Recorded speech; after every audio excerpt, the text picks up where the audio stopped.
Hayaan natin ang ating mga sarili sa pagpupuri natin sa Panginoon. At bilang kanyang mga anak, tayo ay nararapat lamang na magbigay sa kanya palagi ng pagpupuri, na palagi natin siyang itataas sa ating mga buhay. Kaya po sa umagang ito, damhin natin ang presensya ng Panginoon at purihin natin siya. Hallelujah. Praise God. Hallelujah.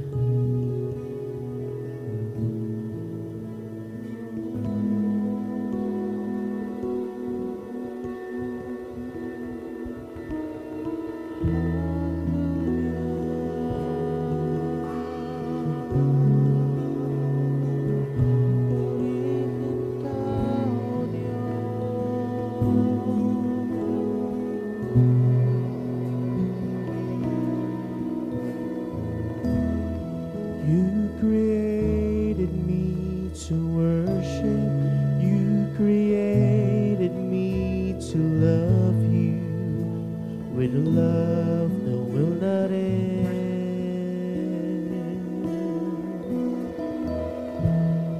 You created me to honor. You created me to praise you with all I am.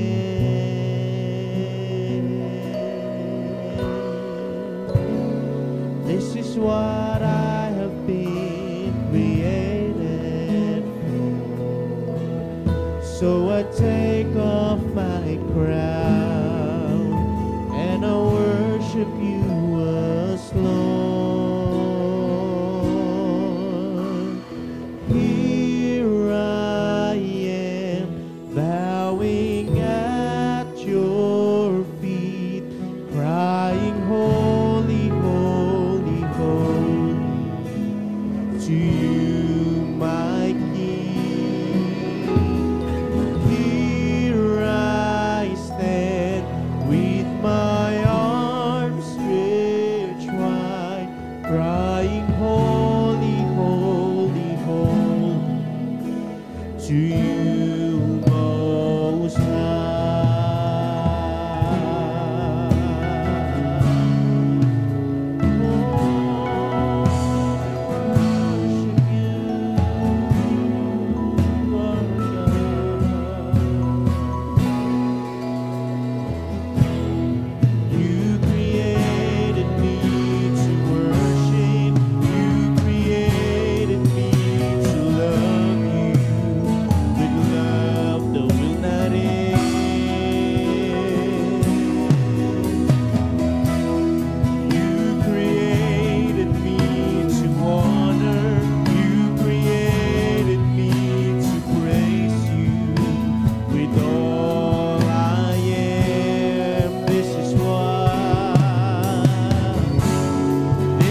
John 4:23-24. But the time is coming.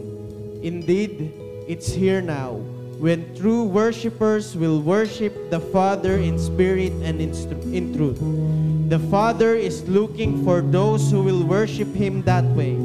For God is Spirit, so those who worship Him must worship Him in spirit and in truth. Hallelujah! Lord, we are your true worshipers. Kami, Panginoon, ang inyong anak na you created us this way for us to give you our worship. Lord, hindi lamang simple na worship, bagkus, Panginoon, worship na nagmumula sa aming mga puso. Worshiping you in spirit and in truth. Worshiping our God. Worshiping our true God. Hallelujah. Let's give our worship to our Lord. Hallelujah.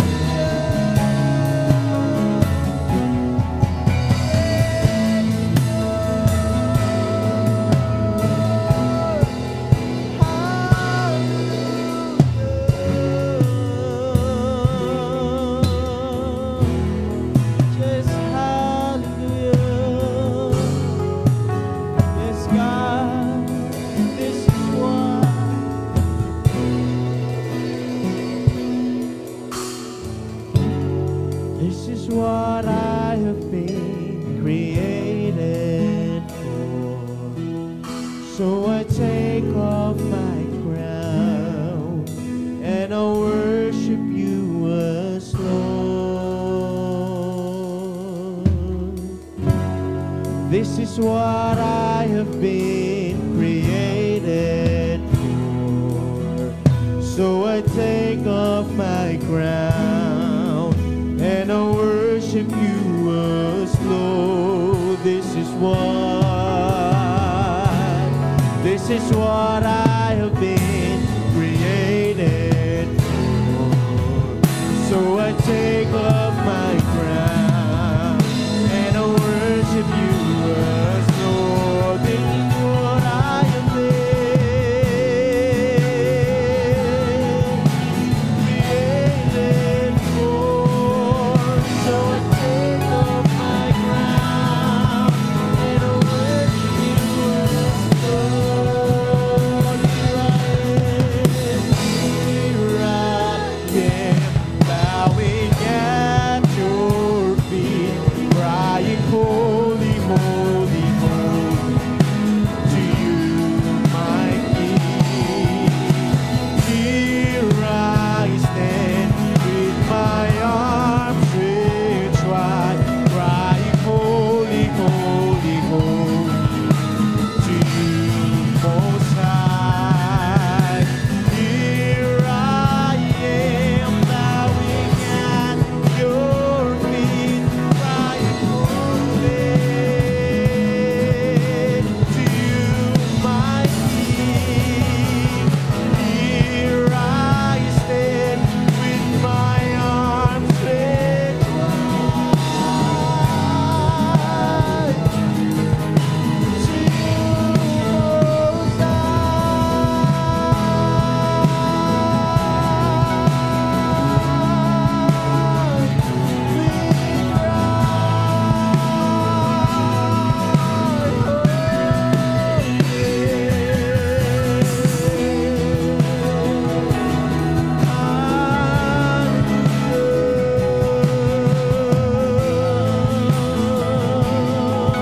we praise the Lord, hallelujah.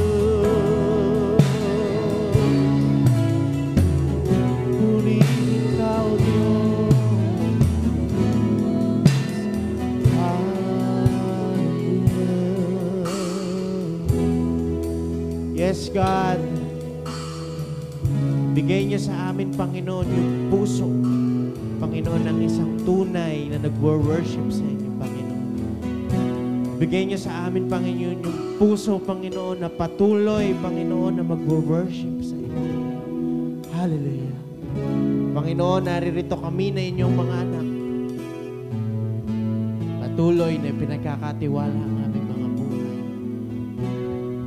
Sapagkat sa inyo, Panginoon, ang galing ang aming mga buhay. At kami, Panginoon, ay kinreate nyo para kayo ay papurihan namin. Kaya ang bawat isa sa amin ay handa. Ang bawat isa sa amin, Panginoon, ay patuloy na ibinibigay ang aming worship genuinely, Panginoon. Ang aming mga papuri sa inyo, Panginoon. Ikaw na tunay na Diyos. Ikaw na karapat-dapat, Panginoon, ng lahat ng papuri, Panginoon. Maraming salamat, Panginoon, sa inyong pag-ibig. Salamat, Panginoon. Hallelujah. Sa inyo po namin ibinibigay ang aming pinakamataas na papuri at pasasalamat sa tanging pangalan ng inyong anak na Jesus. Ang lahat ay sumigaw ng Amen. Amen. Hallelujah.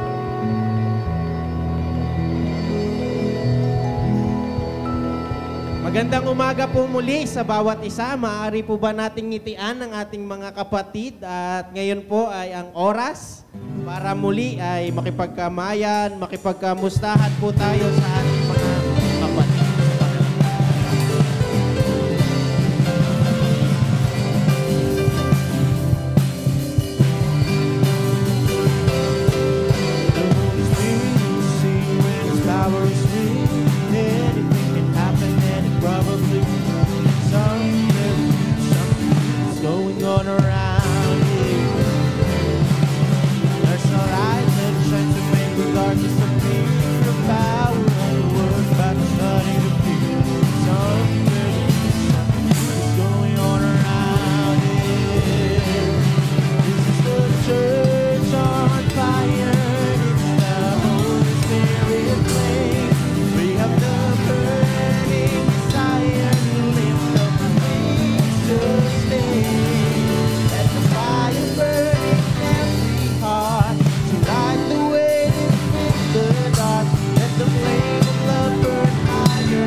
sa ating Panginoon. Kaya sigaw natin, I will worship the Lord. Yes, praise the Lord.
Tunay, Panginoon, na ang iyong pag-ibig ay great. Hallelujah. Sapagkat tinanggap niyo, Panginoon, ang bawat isa sa amin. Despite our flaws, sa kabila ng lahat, Panginoon, ang pagtalikod, ang mga nagagawa, Panginoon, namin sa inyo. Hallelujah. Salamat sapagkat dahil sa inyong pag-ibig, kami, Panginoon, ay naririto. Na ibibigay namin, Panginoon, ang aming worship. Na ibibigay namin, Panginoon, sa inyo ang pag-ibig, Panginoon. Aming pag-ibig, Panginoon, para sa inyo. Hallelujah.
For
hands,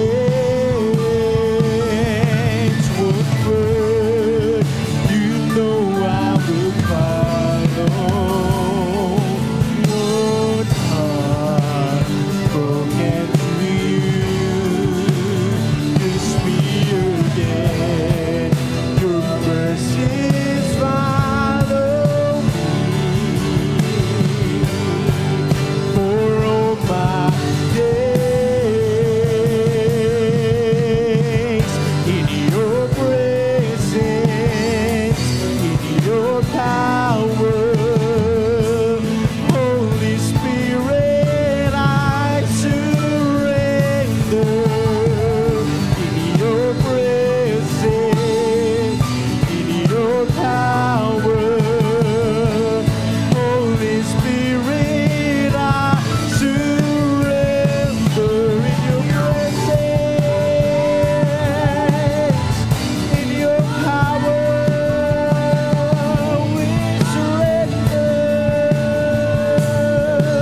Yes, in your presence, God. Oh, in your power, Holy Spirit, I surrender. In your presence, in your power, Holy Spirit, I surrender. In your presence, in your power, Holy Spirit, I surrender. In your presence, in your power, Holy Spirit, I surrender.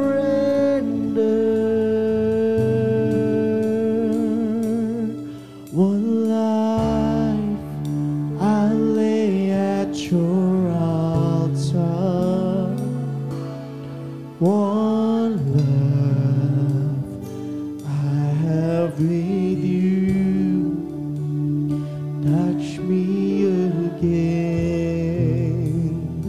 Fill me as you hold.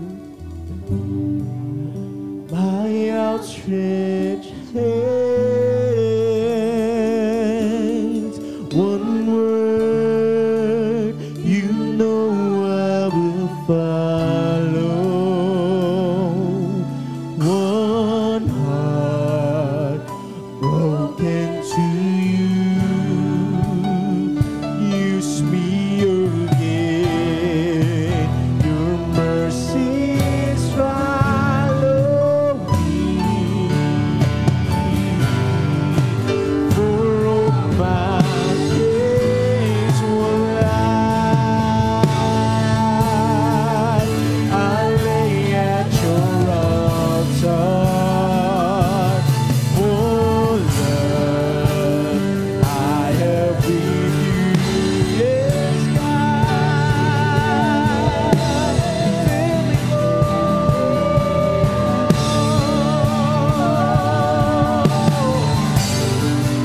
my outstretched hand in your presence, your presence, your power, Holy Spirit, I surrender. In your presence, your power, Holy Spirit, I surrender. In your presence, in your power, Holy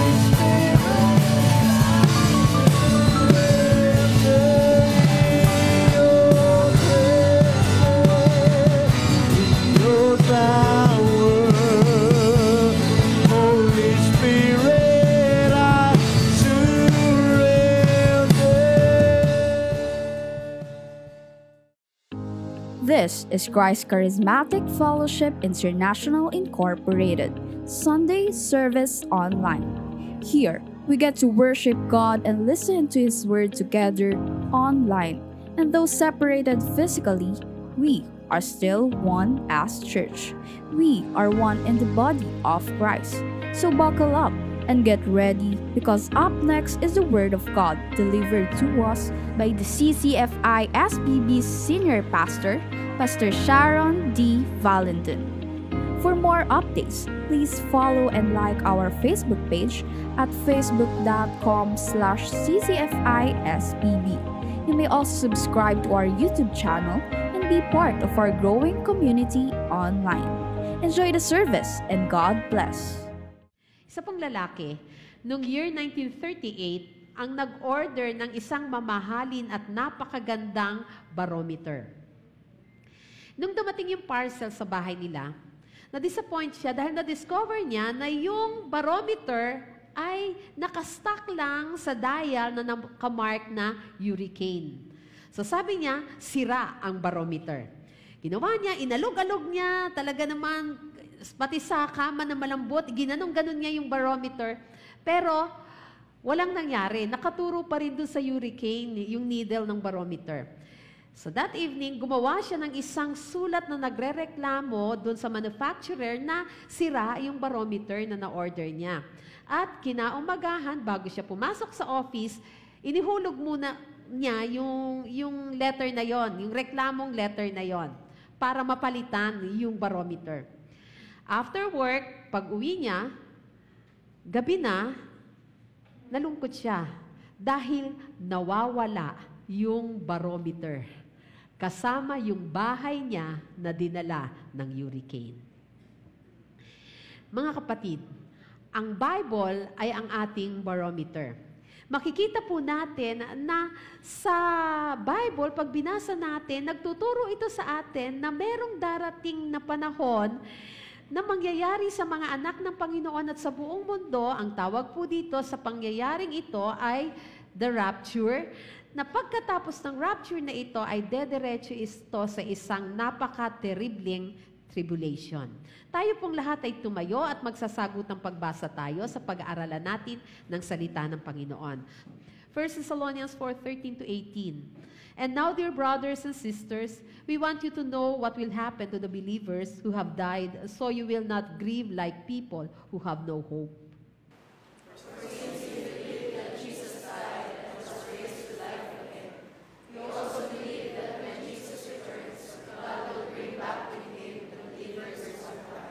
We tell you this directly from the Lord. We who are still living when the Lord returns will not meet Him ahead of those who have died.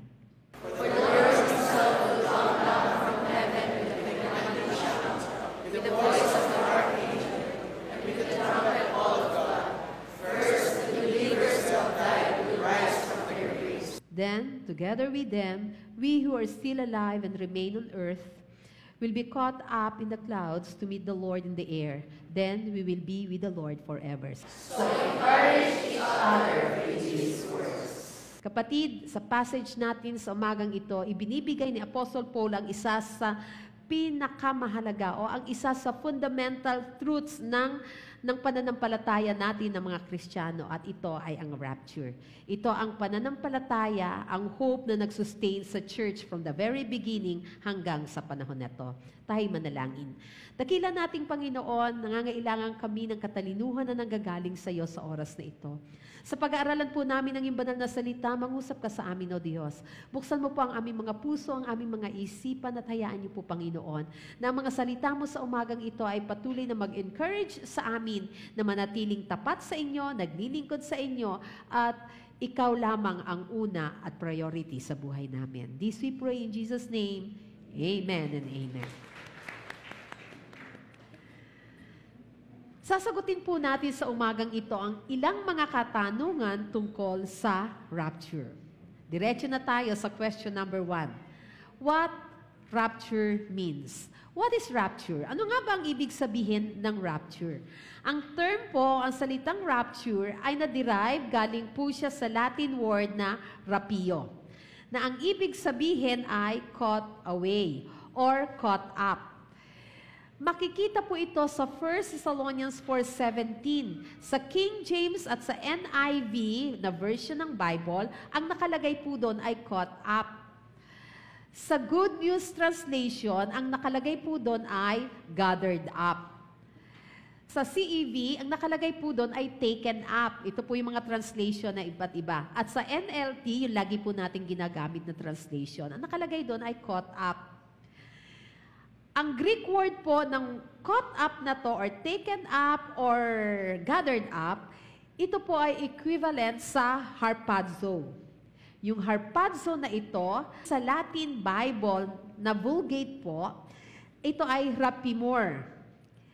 Ang origin po nito ay rapio sa Latin, na pinanggalingan ng word na rapture in English. Kaya po, ang rapture po, sa English Bible natin ay hindi talaga natin makikita yung word na yon. Kasi marami pong mga Kristiyano nagsasabing hindi daw totoo ang rapture. Kasi wala ka daw word na makikitang rapture dito sa Bible.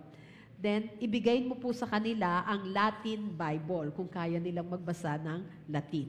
Makikita nila doon yung word na rapimor, na galing, ang original word po nito ay rapio. Yung rapio, dito galing yung ating salitang rapture.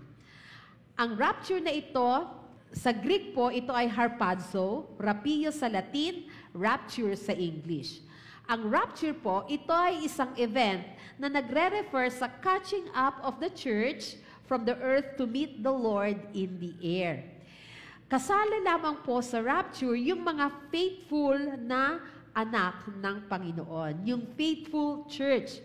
Hindi po kasali dito yung nagpe-play church o yung nagpa-profess na siya ay Christian pero hindi naman totoo o hindi naman nakikita sa kanya na siya nga ay Kristiyano. Yung kapag tinanong, ay Christian ka pala, nakakagulat. Yan. Hindi po sila kasali dito. Ang kasama lamang dito ay yung mga faithful Christians.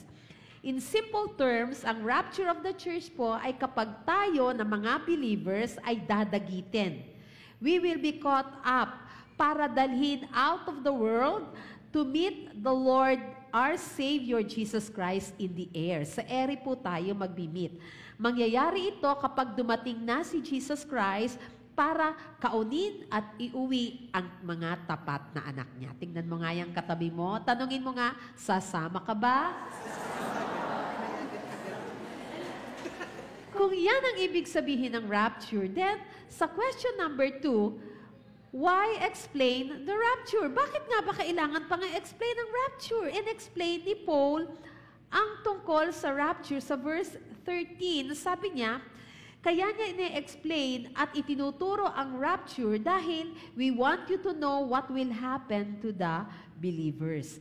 Sinulat po ni Paul ang passage na to sa church sa Thessalonica kasi ayaw niya na nalilito yung mga bagong Kristiyano. Sabi niya, hindi dapat ignorante o hindi dapat uninformed yung mga bagong Kristiyano concerning the rapture. Kasi kapag hindi mo alam ang tungkol sa rapture, malilito ka, malulungkot ka kapag bago kang Christian. Kasi sabi dun po sa passage na to, sa verse 13, nagiging katulad yung mga new believers, katulad ng iba na walang pag-asa. Kaya sabi ni Paul, hindi tayo dapat katulad ng iba na mga non-believers na walang pag-asa kapag merong namatay sa kanilang kamag-anak o mga mahal nila sa buhay. Dapat iba tayo, kaya kinakailangang malaman ninyo ang tungkol sa rapture, ang sabi ni Paul sa church. In-explain po ni Paul ang rapture sa church dahil sa 3 reason na ibinibigay niya. Ang una, para sa education of those who are in Christ. Kasi gusto ni Paul na malaman ng mga members ng church, malaman ng church na merong pag-asa. Sa verse 13, sa Contemporary English Version, ang sabi po ni Paul doon, we want you to understand. Gusto kong maging maliwanag sa inyo. Bakit? Dahil po meron mga kapatiran sila doon sa Thessalonica na namatay na. Hindi alam ngayon ng mga bagong Christians kung anong mangyayari doon sa mga namatay na nilang mga members. Kasi alam lang nila, babalik si Jesus Christ, paano yung mga namatay na? Anong mangyayari sa kanila? Hindi nila alam kung ano ang mangyayari sa kanila kapag dumating na yung rapture. Dapat, sabi ni Paul, maging maliwanag sa mga believers yung prophetic plan ng ating Panginoon para sa mga tapat na anak ng Panginoon para hindi tayo nawawalan ng pag-asa. Para kapag dumating yung mga pagsubok, ma-encourage pa rin ang mga anak ng Diyos. Para kapag nanghihina, lalakas pa rin sila. Kasi kapag merong education, kapag merong pagpapaliwanag, kapag alam ng isang tao ang tungkol sa rapture, then ma-encourage sila. Yun yung sinasabi ni Paul. Kapag kasi naku-comfort yung isang umiiyak, yung isang nangungulila, pag na-comfort siya, lalakas yan, di ba? Kapag yung isang may sakit, dinamayan mo, lalakas yan sa pananampalataya. Kapag merong broken-hearted, umiiyak, sinuportahan mo siya, tapos yung mga nadi-discourage na mga anak ng Panginoon, pinalakas mo sa pamagitan ng mga bagay na sasabihin mo, sure ako, magpapatuloy yan ang paglilingkod, di ba? Kasi kapag malungkot na nga yan, tapos sinabihan mo pa at sinabi mo sa kanya, ikaw kasi ang may dahilan eh, ganyan kasi ugali mo, yan. Bahala ka sa buhay mo, pinapalo ka ng Diyos, bahala ka na dyan. Hindi siya lalakas. Pero kapag in-educate natin ng mga Kristiyano, sinabi natin sa kanila kung ano ang tunay na dahilan kaya may rapture, then magpapatuloy yan. Magka-partner po kasi lagi ang education and encouragement. Kapag tamang education, sa banal na kasulatan, then ma-encourage silang magpatuloy. Sabi sa verse 18, nung passage po natin, encourage each other with these words. Yung matututunan mo ngayon, kapatid, ikaw ang magsasabi ngayon doon sa mga kapatid mo ng tungkol sa rapture kasi ma-encourage sila nito para sila din ay magpatuloy at maging masigla sa Panginoon. Pag na-encourage na sila, mas madali na para sa kanila at para sa buong church na mag-evangelize. Sabi ni Paul, ito yung third reason, kaya ako pinapaliwanag sa inyo ang rapture, para maging matapang kayo sa pag-evangelize. Sabi kasi sa verse 13, kawawa, sobrang grabing mag-grieve yung mga tao na wala ng hope. Merong mga tao na wala ng pag-asa, kaya sabi ni Paul, pag-aralan natin ang tungkol sa rapture para ma-educate, para ma-encourage, para maging masipag sa pag-evangelize at pag-share ng good news ang mga anak ng Panginoon. Third question na sasagutin natin ngayon, paano ito mag-a-occur? How will the rapture unfold? Sabi sa verse 16, dinidescribe po dito kung ano yung sunod-sunod na mangyayari sa rapture. Verse 16 says, for the Lord Himself will come down from heaven with a commanding shout, with the voice of the archangel, and with the trumpet call of God. First event, para sa unfolding ng rapture, kapag dumating ang rapture, ang unang mangyayari po ay ang return of the Savior. Isang malakas na sigaw ang maririnig. Bababa si Christ, ang ating Savior. Isang malakas na tunog ng huling trumpeta, then the Lord Himself will come. Ito po ang sabi sa verse natin. Ang bibigyan din po natin dito ay yung word na Himself. Nagpo-prove lamang ito na si Jesus mismo ang babalik para sa iyo. Siya mismo, walang substitute, walang proxy. Walang ibang tatayo para kay Jesus. Hindi isang angel ang uutusan ni Jesus Christ. Bakit? Kasi special ka, kapatid. Kaya si Jesus Christ mismo ang bababa para sa'yo, para kaunin ka. Ganyan kakamahal ng ating Panginoon. Amen? Acts 1:11 says, while the disciples ay nakatitig kay Jesus Christ sa pag-akyat ni Jesus sa heaven, dalawang angel, yung biglang nag-appear. Biglang lumabas at ang sabi, someday He will return from heaven in the same way you saw Him go. This same Jesus na nakita niyong umaakyat sa langit ay siya ring Jesus Christ na bababa. Babalik siya Siya mismo ang makikita ninyo dahil tapat siya sa pangako niya na babalikan niya tayo. Amen? Si Jesus Christ pag nangako, tinutupad po niya yan. Kaya huwag tayong mawawala ng pag-asa. Jesus, the Lord Himself, our Savior, will return. Ito po yung first event para sa unfolding ng rapture.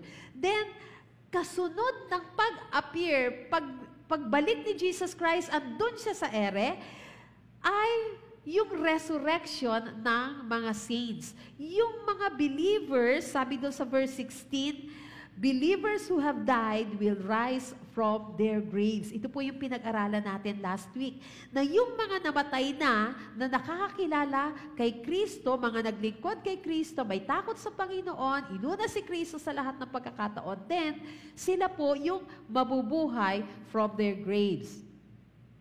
Hindi sila multo.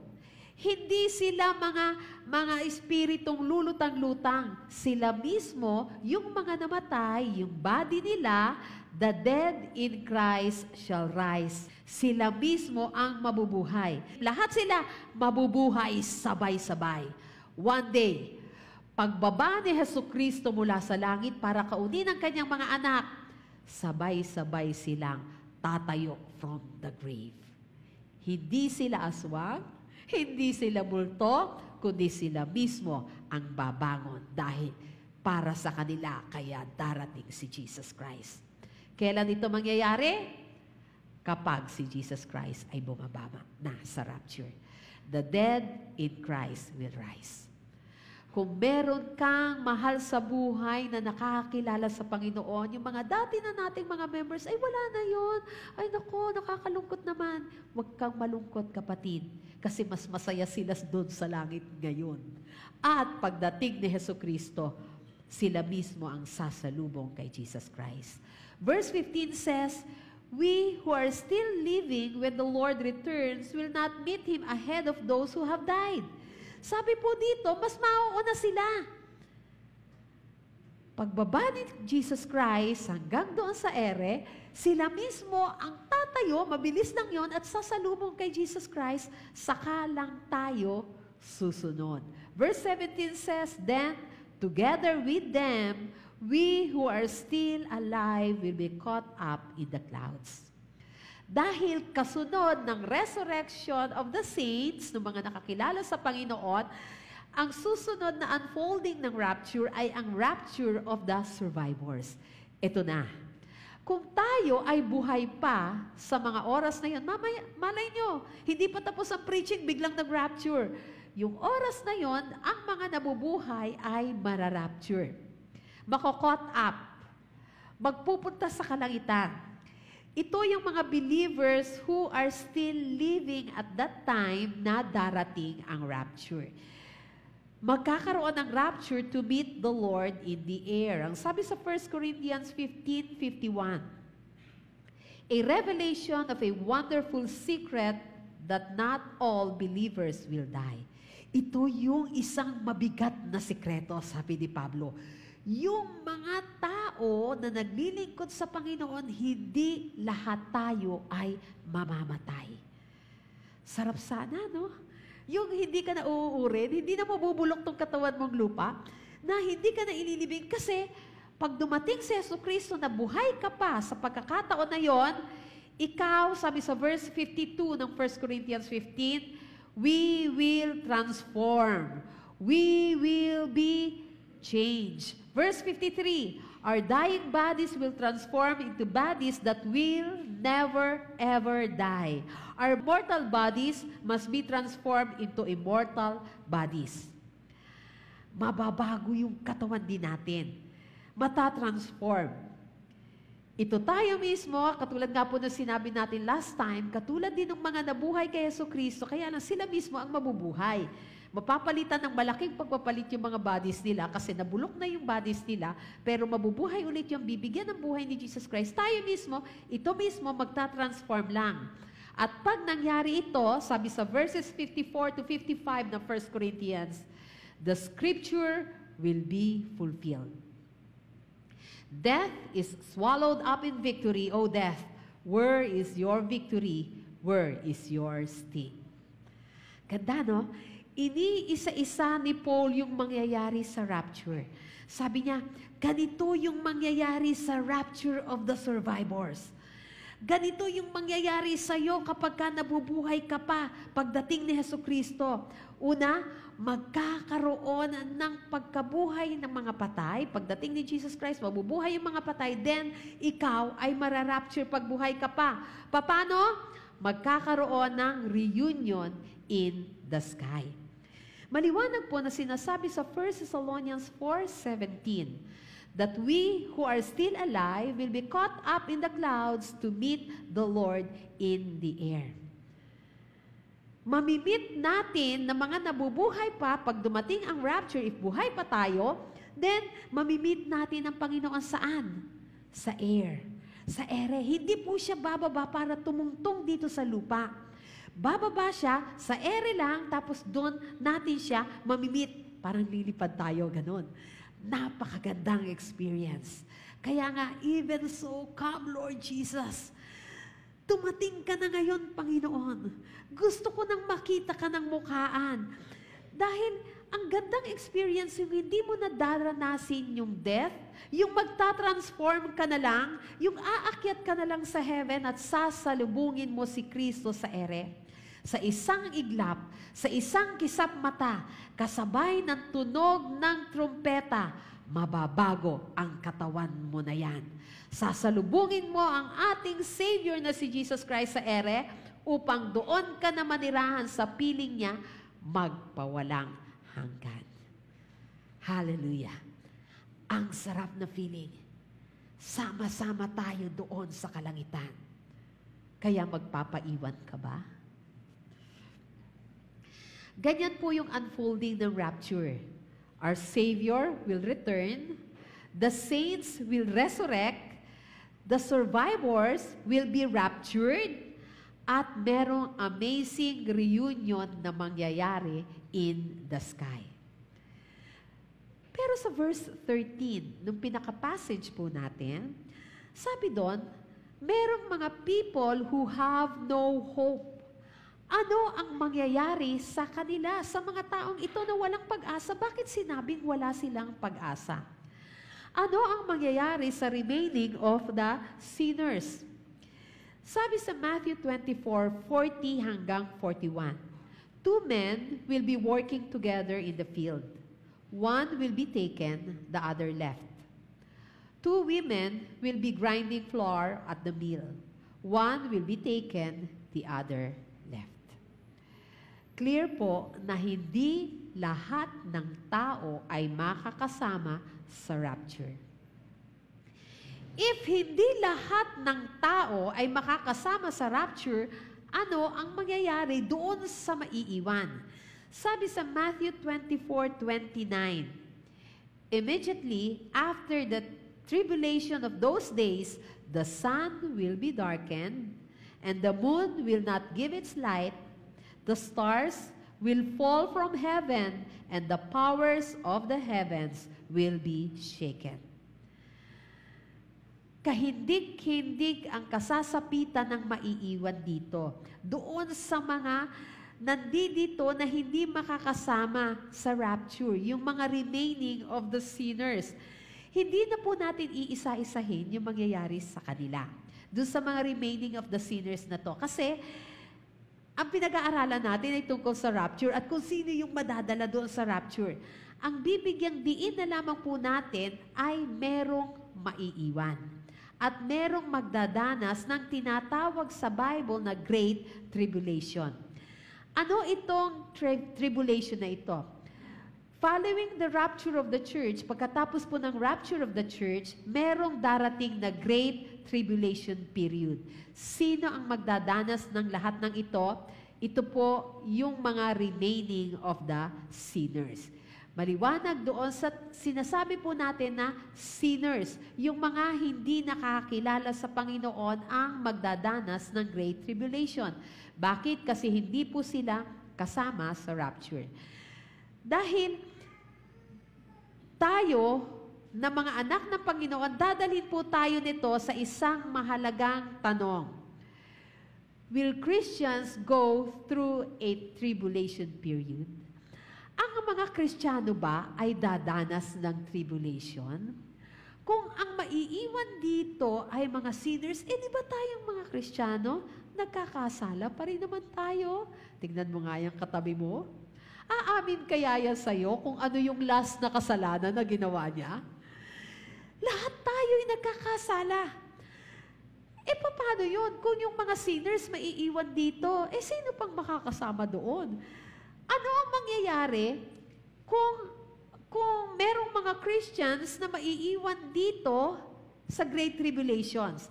Kailan ba mangyayari ang tribulation period? Ito pong question na ito, na will Christians go through the tribulation period, ito po ay isang question na pinagbati-batihan na for so many years ng mga napakatatalinong mga scholars of the Bible. Christians and non-Christian alike. Nagtatalo sila. Kahit anong iba't ibang mga denominations, iba't ibang mga churches, kailan ba mangyayari itong Great Tribulation? Meron po kasing 4 major views concerning the rapture. Tungkol yung connection ng rapture sa tribulation. Ang una pong paniniwala nila, ang first view tungkol sa rapture ay ang post-tribulation view. Ito pong post-tribulation view, nagsasabi na ang church, ang mga Christians ay magdadanas ng great tribulation. Yung magbabagsakan yung mga stars. Yung magkakagulo dito. Yung hindi ka makakabili ng pagkain hanggat wala kang tatak na 666. Magdadanas daw ang church ng ganito. May mga Christians po na naniniwala dyan ha. Dahil mangyayari daw po ang rapture pagkatapos pa ng Great Tribulation. Meron naman pong view na tinatawag na mid-tribulation view. Sabi nila, magdadanas daw ang church ng kalahati lang ng Great Tribulation. Kasi mangyayari ang rapture pagkalahatian na ng Great Tribulation. Bago daw dumating si 666, ang Antichrist, dito pa ang church, tapos kalagitnaan ng Great Tribulation na yung kalagitnaan ng paghihirap na yon, aakyat o mararapture ang church. Yun po yung second view. Ang third view na pinapaniwalaan ng nakararami ay ang pre-tribulation view. Sabi naman po nila, never na magdadanas ang church ng Great Tribulation. Kasi bago pa daw mangyari ang Great Tribulation, irarapture na ni God ang kanyang church. At habang merong Great Tribulation dito sa mundo, ang mga anak ng Panginoon ay nagsasaya, merong kasayahan, merong kasalat doon sa langit. Ito naman po ang view ng pre-tribulation rapture view. Yung pang-apat na view ay yung partial rapture view. Sabi naman nito, 2 beses daw pong magkakaroon ng rapture. Una, doon sa mga Christians na maswerteng pinili ni Jesus Christ, yung word is maswerte, pipiliin sila para makasama sa first batch ng biyahe ng rapture. May batch pa, may oras-oras pa. Magkakaroon daw ng rapture yung unang batch before the Great Tribulation. Tapos, yung unang batch na yun, pupunta na kaagad sa langit. Yung mga hindi sineswerte na mga Kristiyano na hindi mapipili dun sa first batch, itong mga churches na ito ay magpapatuloy dito habang merong Great Tribulation, tapos magdadanas sila ng paghihirap, magdudusa sila sa kamay ng 666, then pagkatapos ng Great Tribulation, saka mangyayari ang second batch ng rapture para naman sa kanila, sa church na nagpatuloy. CCFI Church. Ang church po natin, ang Christ Charismatic Fellowship International Incorporated, tayo po ay naniniwala sa pre-tribulation view. Hindi ito dahil sa, ito na yata yung pinakamaganda, tsaka hindi maghihirap ang mga anak ng Diyos. Naniniwala po ang church dito dahil maliwanag na nagsasabing hindi po tayo magdaranas ng Great Tribulation kung makakasama ka sa rapture. Kasi rapture muna before the Great Tribulation. Bakit tayo naniniwala dito? Dahil mas masaya? Parang ay saya doon. Nandun na tayo, merong kasaya sa langit habang nagdudusa dito sa daigdig. Hindi po. Ibinase po ito ng church dahil sa sinasabi ng banal na kasulatan sa Revelation 3:10. Ito ang promise ni Christ. Protection sa mga magpe-persevere from the great time of testing that will come upon the whole world. Poprotektahan ng Panginoon ang kanyang mga anak saan? Sa great time of testing na darating sa mundo. Kaya aalisin muna ng Panginoon ang kanyang mga anak, ang church, bago magkaroon ng tribulation. Amen? 1 Thessalonians 1:10 says that the people are speaking of how the church is looking forward to the coming of God's Son from heaven. Ito ay walang iba kundi si Jesus Christ, who rescued us from the terrors of the coming judgment. Meron tayong Jesus Christ na magre-rescue sa atin at nagre-rescue sa atin from this coming judgment, from the terrors of the coming judgment. Bago dumating ang Great Tribulation, andyan ang ating Savior na si Jesus Christ at ire-rescue niya tayo. Yan ang promise niya sa church ng Thessalonica. Sabi po, at isa pang promise ng Scripture ay ang sinasabi po ng Panginoon na ire-rescue niya ang church from the terrors of the coming judgment. Ito yung Great Tribulation. Pag binasa din po natin yung Book of Revelation, kung kayo'y nagbabasa na at papalapit na kayo doon sa pagtatapos ng Bible, sa Book of Revelation, mapapansin po ninyo na ang church binabanggit lang sa chapters 1 hanggang 3 ng Revelation. Sa chapter 3, ang daming beses binanggit church, tungkol sa church lahat. Tapos pagdating sa Revelation 4 hanggang Revelation 18, wala ka nang makikita na binabanggit the church. Nawala si church. Nawala ang church sa pinag-uusapan. Bakit po? Kasi sa chapters 4 hanggang 18, ang binabanggit na doon ay ang Great Tribulation. Hindi binabanggit ang church. Meaning, wala na ang church dito sa Great Tribulation. Kasi nangako ang Panginoon na darating siya sa rapture. Ready ka ba? Ang bride ni Jesus Christ sa Revelation ay nabanggit lamang po sa Revelation 19 verse 7. Sabi dito, kasama na sila ni Jesus Christ sa heaven, ready para sa isang feast, para sa isang kasayahan. Ano yon? Merong kasayahan na nangyayari sa langit habang nagdudusa ang daigdig, yung mga makasalanang tao sa daigdig. Meaning, habang merong tribulation, meron namang wedding of the Lamb sa langit. At nandoon ang church. Binibigyan ng reward sa mga nagawang kabutihan. Kaya kung ikaw ay anak ng Panginoon, ikaw na church, ay naglilingkod sa Panginoon, lahat ng ginagawa mo para sa Kanya, alam mo ba, na yan ay bibigyan niya ng reward.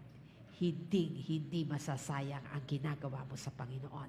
Kaya magpakasipag ka upang lalo kang maging handa sa Kanyang pagdating. Ang tanging mga tao po na matitira dito sa daigdig pagkatapos ng rapture ay mga sinners. Walang personal relationship with Jesus Christ. At ito po yung magdadala sa atin sa fifth and last question. Why should I prepare for this rapture? Bakit pa ako kinakailangan maghintay at maghanda para sa rapture? Kung ang kailangan lang naman ay personal relationship kay Jesus Christ, di ba natanggap ko na si Jesus Christ as my personal Lord and Savior? Ang dali-dali din namang lumapit kay Jesus Christ. Sabihin mo lang sa Kanya, sorry Jesus, sa lahat ng nagawa kong kasalanan, tinatanggap kita Jesus Christ as my personal Lord and Savior. Then ready ang sukdulang biyaya ni Jesus Christ para tanggapin ka at patawarin ka. Kaya, sali ka na agad sa rapture. Hindi ba ang dali? Pero ang sabi po kasi sa Revelation 3:10, He will protect me from the great time of testing. Yes. Puprotektahan niya ako kapag ako'y nakakilala sa Panginoon. Pero sabi din sa verse na yan, protection from the great tribulation ay para lamang sa nagpe-persevere. Verse 5 ng Revelation 3, para ito sa mga victorious whose names are written in the book of life. Di ba nga, kapag tinanggap mo si Jesus Christ as your personal Lord and Savior, ang pangalan mo ay isusulat na kaagad niya sa aklat ng buhay. Di nandun ang pangalan mo sa aklat ng buhay, hindi ba?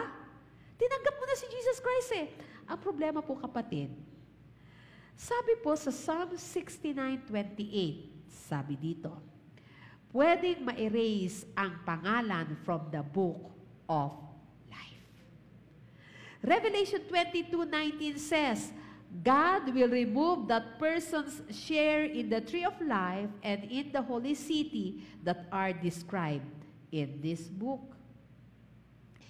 Ito ang dahilan.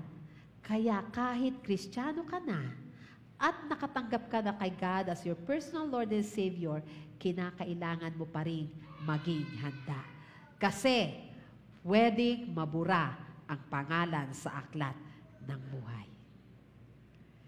Nasa sayo ngayon kung hahayaan mong mabura ang iyong pangalan. Why should I prepare for this rapture? Kasi po, ang rapture na ito will come suddenly. Masyadong napakabilis ng rapture. Yung mawawalan ka na ng time para makahingi ng tawad. 1 Corinthians 15:52 says, in a flash, in a moment, in the twinkling of an eye, mangyayari ang rapture. Ang pagdating ng Panginoon is suddenly, in a split second moment, in the twinkling of an eye. Mawawala ang napakaraming tao before your very eyes. Yung kaharap mo pa lang tapos bigla magugulat ka, nawala. Biglang nawala. Sabi sa verse, in a flash, in the twinkling of an eye. Gaano ba kabilis ang twinkling of an eye? Sabi sa Tagalog, ito ay isang kisap mata. Ang kisap mata o twinkling of an eye ay hindi po pagpikit ng ating mga mata. Ito po, ang kisap mata, ito po ay ang time that takes for a light to go from the iris. Kung yan yung mata mo, tingnan mo nga yung katabi mo, yung may kulay, yung mata niya na merong kulay, kung yan ay brown o yan ay blue, may contact lens yan. Okay? Yung may kulay na part ng mata natin, kapag pumasok dyan ang light sa retina, sa iris, papunta sa retina of the eye, kung titignan po natin yung picture, yung nakabalot doon sa bandang likod, yan ang sukat na oras ng twinkling of an eye. Alam din naman natin sa pag-aaral natin na ang light will travel fast. Ito na nga yata ang fastest na pagta-travel. Yung tungkol sa light, yung light. Ang light daw po ay nagta-travel approximately 299,792 kilometers per second. Wala naman yatang 1 kilometro ang ating mata. Pero, ganon pabilis. Kabilis. Hihinga ka pa lang, tapos na ang rapture. Yung unfolding na rapture, tapos na lahat yun. Paano ka? Makakahingi ng tawad. He is coming suddenly in a twinkling of an eye. At ang sabi nila, kinalculate po nila yung twinkling of an eye. Ito daw po ay calculated as 1/6 of a nanosecond. Sabi nila, it is in an undividable moment of time. Literally, mangyayari ito sa sobrang bilis, napakabilis para i-measure at i-calculate. So, hindi mapapansin ng mga ba't nawala, ba't nauna ito, hindi talaga mapapansin kasi dire-diretso pera na lang, kasama ka sa rapture. Sobrang bilis. Sobrang bilis na wala ka ng oras para magsisi. Sobrang bilis para wala ka ng time para magbago. Sobrang bilis na kapag hindi ka ready, maiiwan ka. Sobrang bilis na hindi mo na maibibigay yung tithes mo kung inutang mo yun. Sobrang bilis na hindi ka na makakapag-sorry doon sa nakasamaan mo ng loob. Kapatid, ito ang pinaka-nakakagulat na pangyayari sa history. Bakit? Kasi millions will disappear in the twinkling of an eye. At kasama dyan ang katabi mo. Tignan mo yan. Kaya magkakagulo, magugulat, mag-iisip yung mga maiiwan. Ang daming mga explanations tungkol sa pagkawala na ito. Pero sa mga Christians, sa mga believers, ito ay napaka-glorious and victorious day. Dahil sa oras na yon, makakaharap natin ang ating Savior. Mahahawakan natin yung kanyang kamay. Mahahawakan natin yung tagiliran niya at mabubuhay tayong kasama niya. Dahil biglaan, suddenly ang pagdating ni Jesucristo dito. Magpapaiwan ka ba? His coming. The rapture will come unexpectedly. Kapag dumating si Jesus Christ, kapag nagka-rapture, gugulatin niya ang milyong-milyong mga tao. Sabi sa Matthew 24:36, no one knows the day or hour. Para siyang pangkaraniwang araw lang. May mga nagtatrabaho, may naglilinis ng bahay, may nagpapa-check up, merong pumapasok sa school, merong ikinakasal, merong mga nagpa-party, merong mga naglalaro, may nanonood ng TV, merong kumakain, merong mga namamasyal sa mall. Dahil ang pagdating ng Panginoon is sudden and unexpectedly. Walang pasabi, bigla siyang darating. Kaya ang sabi sa Matthew 24:42, you must keep watch. Magbantay ka.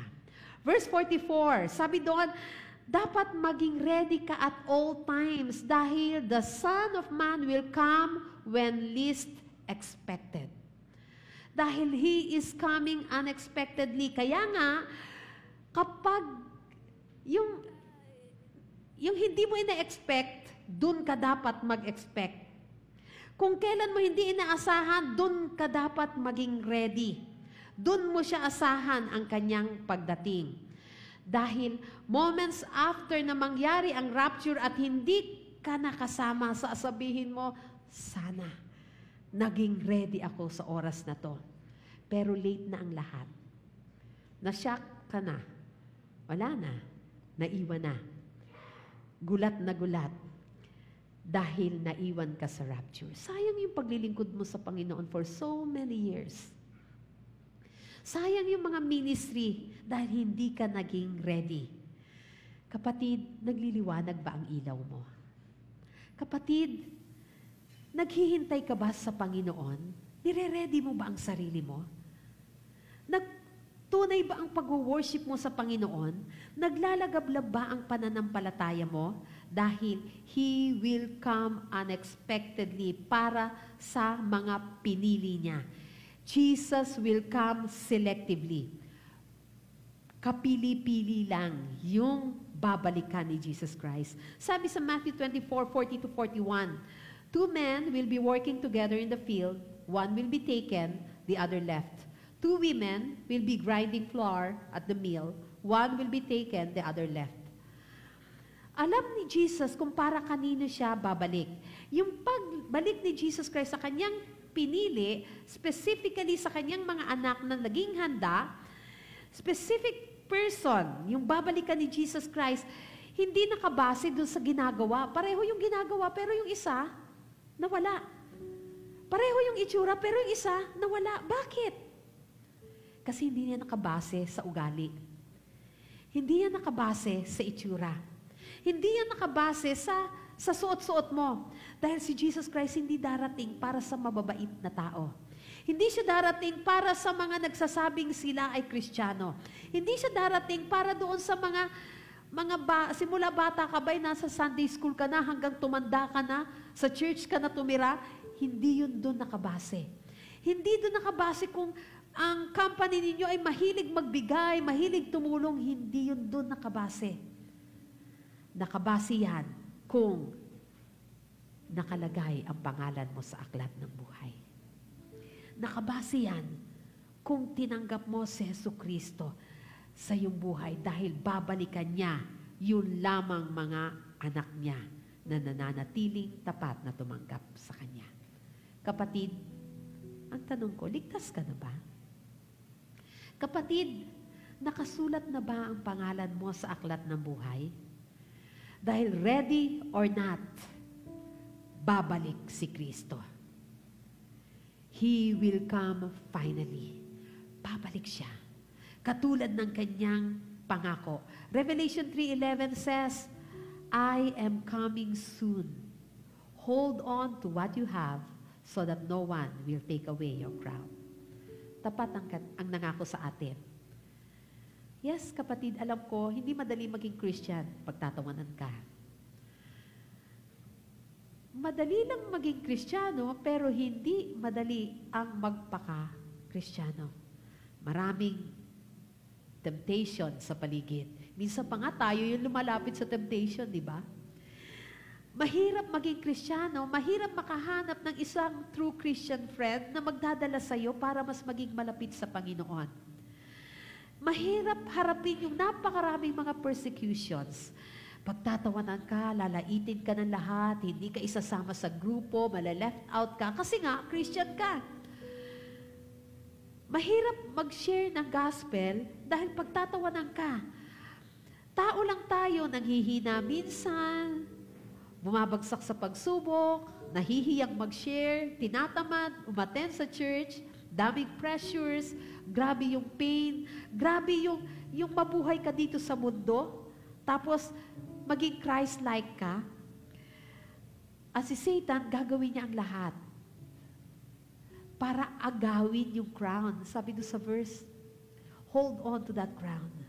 Huwag kang papayag, kapatid, na agawin ng kaaway ang crown na yan dahil surely, He will finally come. Si Jesus Christ ay dadating at pag dumating siya, yun yung time na sa Kanya mo i-offer ang crown na bigay niya sa iyo. Sisipagan ang kaaway para tamarin ka. Sisipagan ang kaaway para manghina ka. Sisipagan ang kaaway para i-tempt ka na tumalikod sa Panginoon. Kapatid, huwag kang makikinig sa Kanya. Huwag kang mag-give in. Sa oras na nanghihina, lalo kang lumapit sa Panginoon.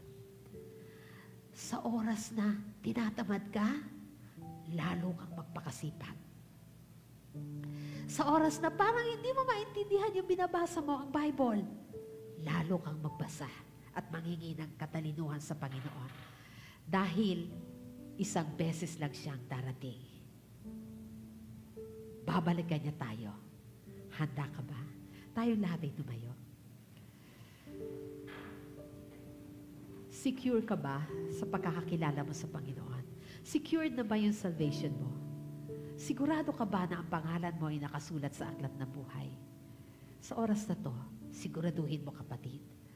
At kahit anong problema, kahit anong mga sakit at karamdaman, kahit anong persecutions, huwag kang babagsak. Huwag kang bibigay sa kaaway. Hold on to that crown. Dahil ang crown na yan ay kay Jesus Christ mo lang i-offer. Heavenly Father, may mga times na naghihina kami. May mga times na parang hindi namin kinakaya yung pagsubok. May mga pagkakataon na parang ayaw na namin maglingkod. May mga pagkakataon na nahihiya kami. Nasabihin sa lahat na anak mo kami. Na hindi namin maipakita sa lahat na secured kami sa salvation namin. Meron kami mga pag-uugali na ang hirap iwanan. Meron kami mga vices na ang hirap talikuran. Panginoon, wag mong hayaan na patuloy kaming maging mahina para harapin at maging matapang sa lahat ng ito. Gusto namin, Panginoon, pagdating mo, ready kami. Ready kami na sumalubog sa iyo. Dahil hindi namin hahayaan na yung crown na ibibigay mo sa amin ay isuko namin sa kaaway. Dahil panghahawakan namin ang pangako mo, Panginoon, na darating ka para sa amin. At kung dumarating man yung mga pagsubok sa amin sa oras na ito, meron man kami mga problema dinadala, Panginoon, ipinibigay namin ang lahat ng ito sa iyo sapagkat alam namin na sa iyo, merong katugunan ng lahat. Sa iyo, lalakas kami. Sa iyo, Panginoon, mananatili kami at kakayanin namin na maging tapat. Kasi ikaw na aming Jesucristo ay tapat. Hindi kami susuko dahil ang crown na ito ay sa iyo lang namin i-offer. Ikaw lang ang aming i-worship. Ikaw lang ang magiging priority na buhay namin. Ikaw at pangalan mo lamang ang itataas namin sa lahat ng pagkakataon. Kaya Heavenly Father, ready kami sa pagdating mo, Jesus Christ. Holy Spirit, tulungan mo kami na mabuhay na may takot kay Jesucristo na aming Diyos. Sa pangalan ni Jesucristo. Amen. Amen.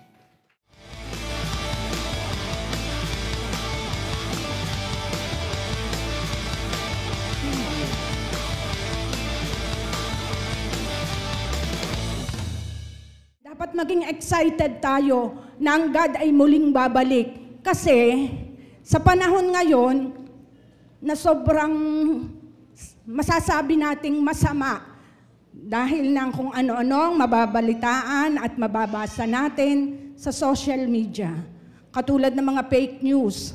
Ang daming lumalabas na fake news sa social media. Mga na-scam, mga scammer, bigla na lamang nagsisusulpot. Ang mga business na nalulugi, naloloko at naiisahan ang mga tauhan. Mga nag-share o sumasali sa foreign exchange market. Tunay na wala tayong mapanghahawakan, kasiguraduhan sa panahon ngayon. Tanging ang salita lamang ng ating Panginoon ang ating mapagkakatiwalaan na hindi ito masisira at ito ay totoo sa buhay natin. Kaya sa ating pagbibigay ng tithes ay pinaaalalahanan ng bawat isa na ang lahat ng meron tayo, ito ay galing sa Panginoon. Sabi nga kanina, pag dumating daw ang rapture, hindi na maihabol yung tithes natin. Ano po? Dahil nag-rapture na, nawala na. Nandyan na ang God. Pero ngayon po ang oras para ating ibigay ang ating mga tithes at saka ang ating offering. Sinabi nga po sa Malakias 3:10, dalhin ninyo ng buong buo ang inyong mga ikasampung bahagi sa tahanan ng Diyos upang matugunan ang pangangailangan sa aking templo. Subukin ninyo ako sa bagay na ito kung hindi ko buksan ang mga bintana sa inyo at ibuhos ang masaganang pagpapala. Mas maganda na dito tayo mamuhunan o mag-invest at tiyak na 100% na tayo ay panalo at walang kalugi-lugi dahil ang nangako at nagsalita ay tapat na ito ay ipagkakaloob ng God sa atin. Bubuksan niya ang mga durungawan ng langit, ang mga bintana ng langit upang ibuhos sa atin ang masaganang pagpapala. Ito ang pinaka-best na investment na ating magagawa. Kung tayo ay nag-i-invest dito para may security tayo pag tayo ay tumanda, How much more kung tayo ay mag-i-invest sa gawain ng ating Panginoon? Kung tayo ay magiging tapat sa ating Panginoon. Dahil ang ating Panginoon ay tapat na nangako at nagsabi na ibubuhos niya ang masaganang pagpapala. Naniniwala po ba kayo na ang church, ang iglesia ng God, kaya nagkakaproblema sa pera ay dahil ng mga attendees? Amen. Dahil ang God po, binebless niya ang kanyang iglesia. Pero kung ang mga attendees na uma-attend sa iglesia ng God ay nagiging unfaithful, na andun ang problema sa pinansyal ng mga simbahan.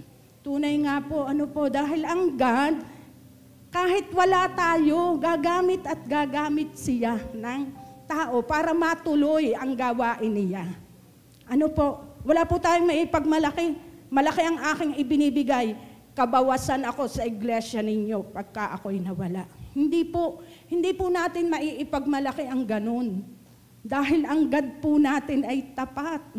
Kaya po napakapalad ng bawat isa sa atin na tayo ay nagagamit sa gawain ito. Ang pagbibigay ng ikasampung bahagi. Napakalaking pribilehiyo po nito.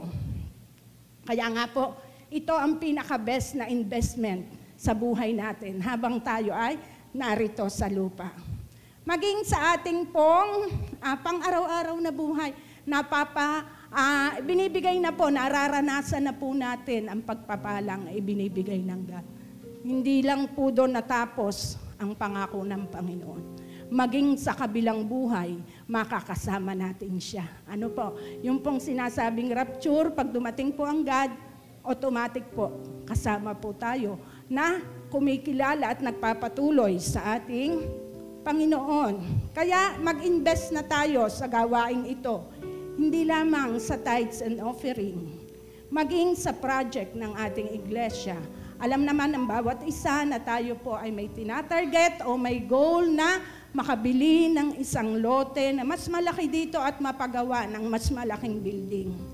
At sa ating pagbibigay o pagkakaloob, ito ay napakagandang oportunidad na maipakita natin sa God ang ating pasasalamat at pagkilala na siya ang pinagmumulan ng lahat na meron tayo.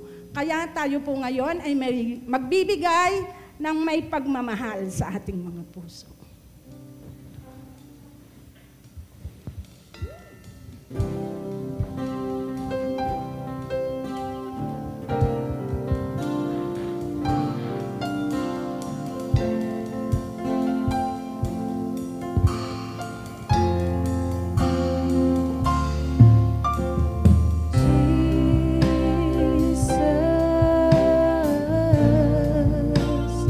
Your loving kindness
manalangin. Thank you, Lord God. Hallelujah. Marami pong salamat, Lord, sa mga pagpapalang patuloy mo pong ipinagkakaloob sa bawat isa. Father God in heaven, ito po ay ang aming papuri at pasasalamat sa kabutihan at katapatan mo sa buhay ng bawat isa. At Lord, dalangin namin nawa po ito ay magamit lamang para sa ikalalaganap ng iyong iglesia, O God. Ganon din sa pangangailangan ng iyong iglesyang ito, Lord God. Magagamit po ito para ikaw po ay maluwalhati at maparangalan. Ang lahat po ng ito ay binabalik namin na may papuri at pasasalamat sa pangalan ng Panginoong Jesus. Amen. Yo, we're just there for do it and do life big, you see me? I gotta slow down, stop for a second, take a look around, and I gotta take time to hear that little voice inside saying I came to give you life, so spread your wings and fly. I got a secret to share, you are enough to change the atmosphere, so go into life big,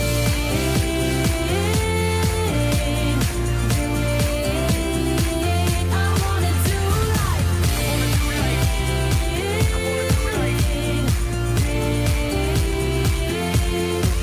break out in blue skies, I can feel my heart beating inside, yeah, it's like a new day, woke up to hear you say, I came to give you life, so spread your wings and fly, now go and show no fear, you are enough to change the atmosphere, so go into life I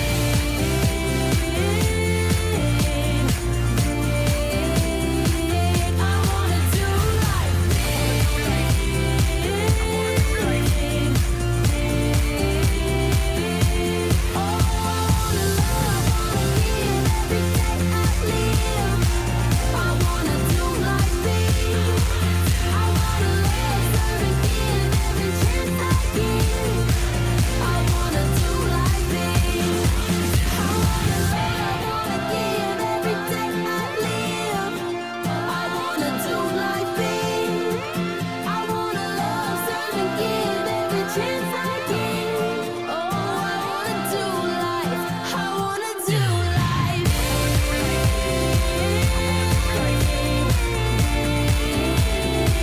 I wanna do life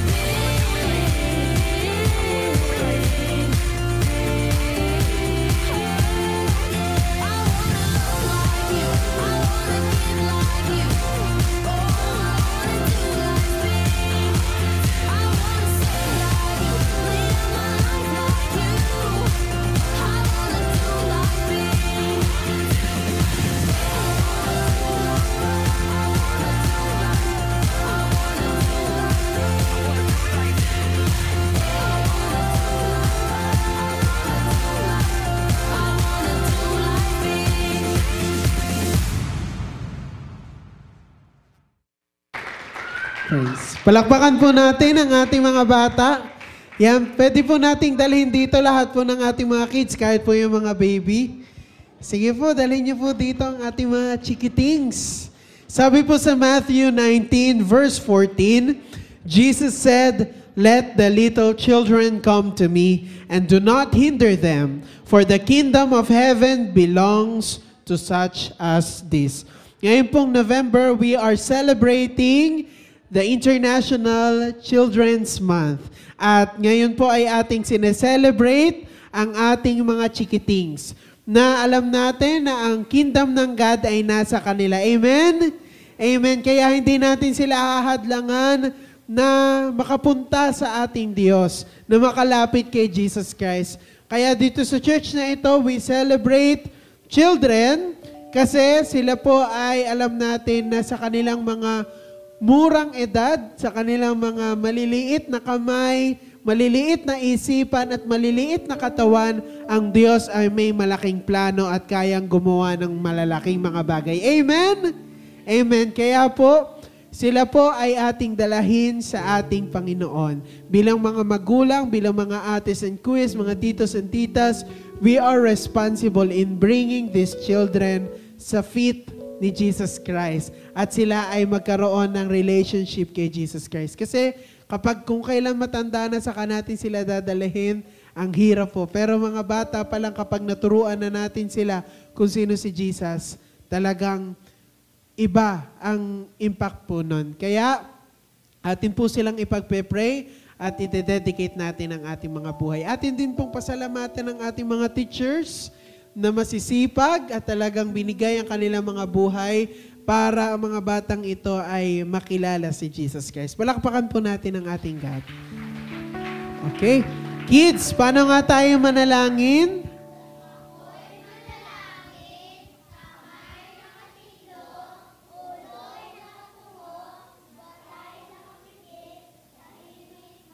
Church, lay hands po natin ang mga bata. Father God, we thank you sa mga batang ito, Panginoon, na alam namin, O God, na sa murang edad nila ay meron ka ng purpose. At ngayon pa lang, Panginoon, ay inyo na pong kinukultivate, Panginoon, na kanilang faith, O God.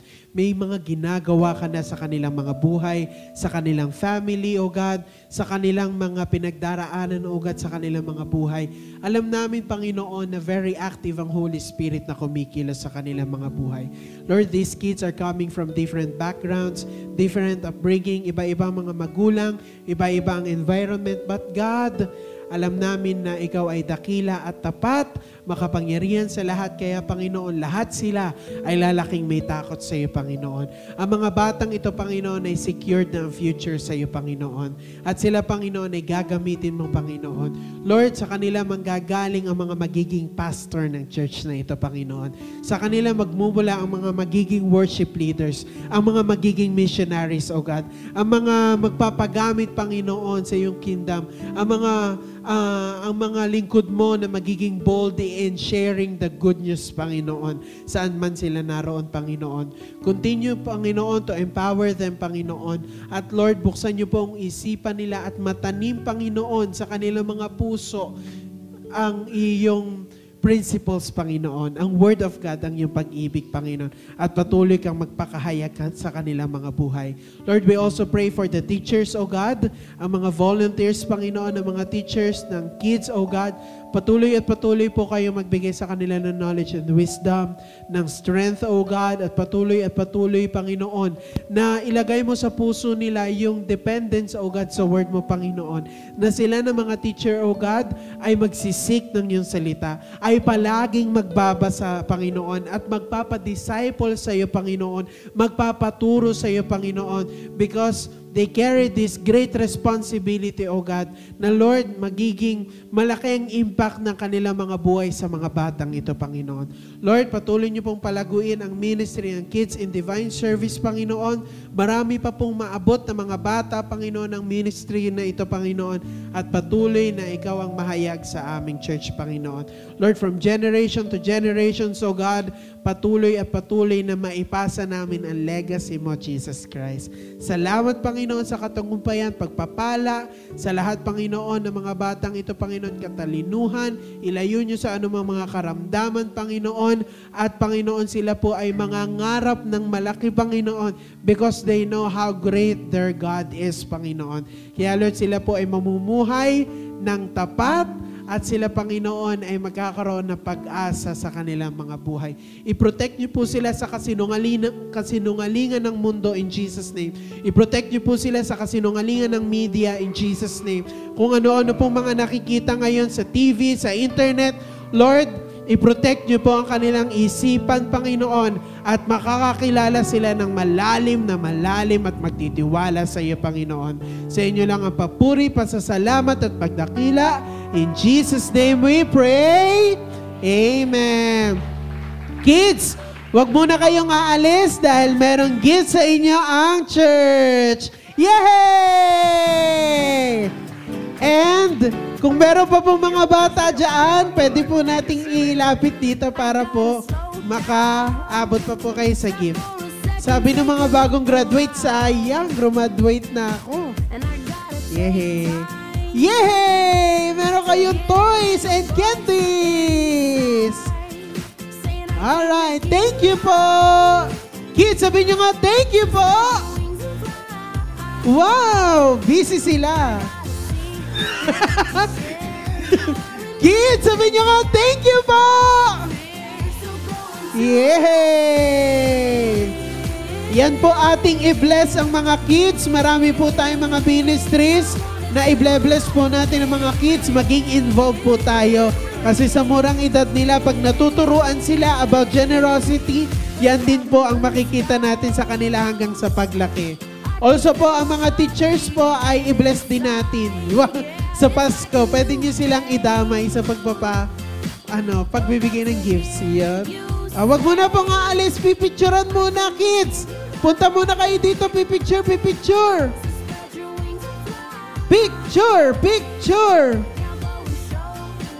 Okay.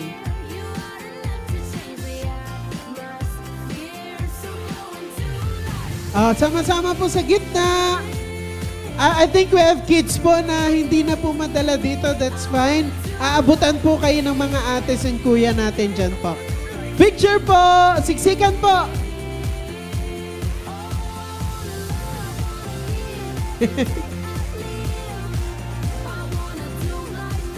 Smile! Big smile! Pakita kayo! Pakita sa camera! Uy, napugot na. Napugot na ang iyong Picture! Alright, smile! Taas yun! Gifts, taas! Taas ang gifts! Big smile! Smile! Isa pa. Thank you po! Alright. God bless you, kids. And thank you po, CCFI Church. Faithful po ang ating Panginoon. Amen? Amen. Kaya patuloy natin siyang papurihan. Hallelujah! Praise God!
sa aming mga future. Hindi kami matatakot sa lahat ng darating sapagkat meron kaming Panginoon na faithful.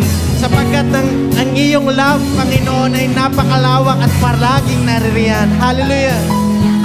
Patuloy ka naming aawitan.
Praise you, Jesus. Hallelujah.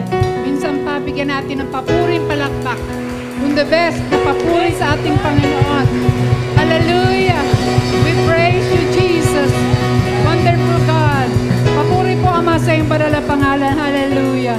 Father God, muli kami nagpapasalamat aming Diyos sa natapos naming gawain. Salamat aming Ama. Minsan pa, O Diyos, muling lumakas ang aming pananampalataya dahil sa iyong mga salita. Alam namin, Panginoon, na kami, Panginoon, na iyong mga lingkod, na iyong mga anak, patuloy mong i-ready sa aming napag-aralan ngayong araw na ito. Father, hinihiling namin, O Diyos, ang Holy Spirit na laging sumaamin. Aming Diyos, upang kami hindi magkulang, hindi kami magkamali, aming Ama, at patuloy kaming umasa at magintay sa iyong muling pagbabalik. Father God, salamat dahil merong rapture. Meron po kami pag-asa na kami makakasama dahil ang aming mga pangalan, aming Diyos, ay nakasulat sa aklat ng buhay. Father, alam namin, aming Ama, na kayo, Panginoon, ang siyang nagbibigay sa amin ng kalakasan, ng aming pananampalataya, ng aming mga gagawin pa para sa iyong kaluwalhatian, aming Ama. Tunay, Panginoon, na ang aming buhay ay nakalaan lamang sa inyo.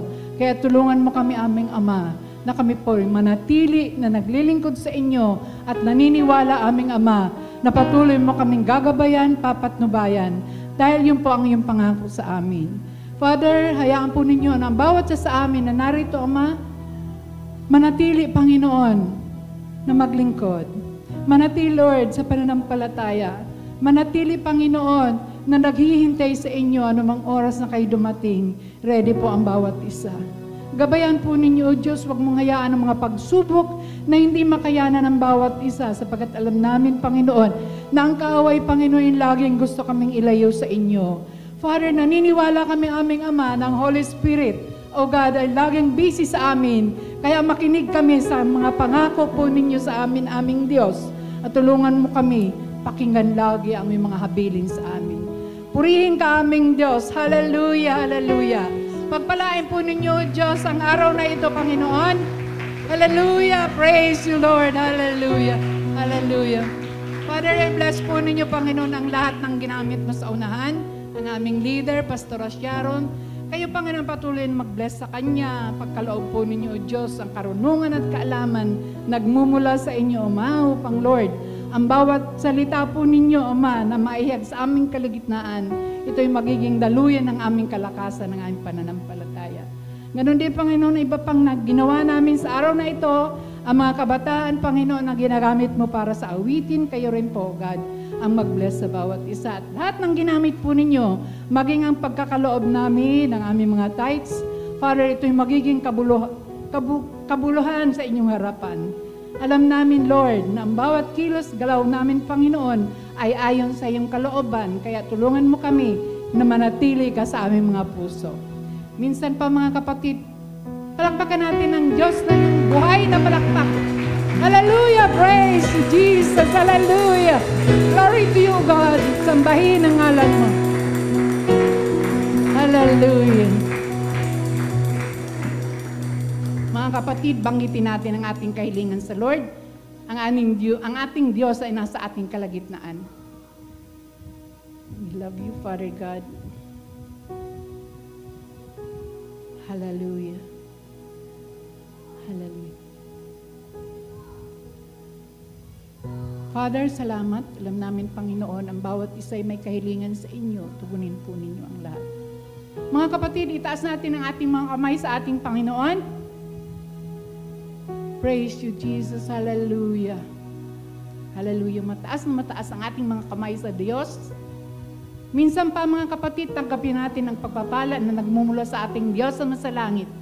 Ang pag-ibig ni Jesucristo at ang patnubay ng banal na Espiritu ang laging sumaatin mula ngayon at magpakailanman ang lahat ng anak ng Diyos ay magsabi ng Amen. Praise God. Hallelujah.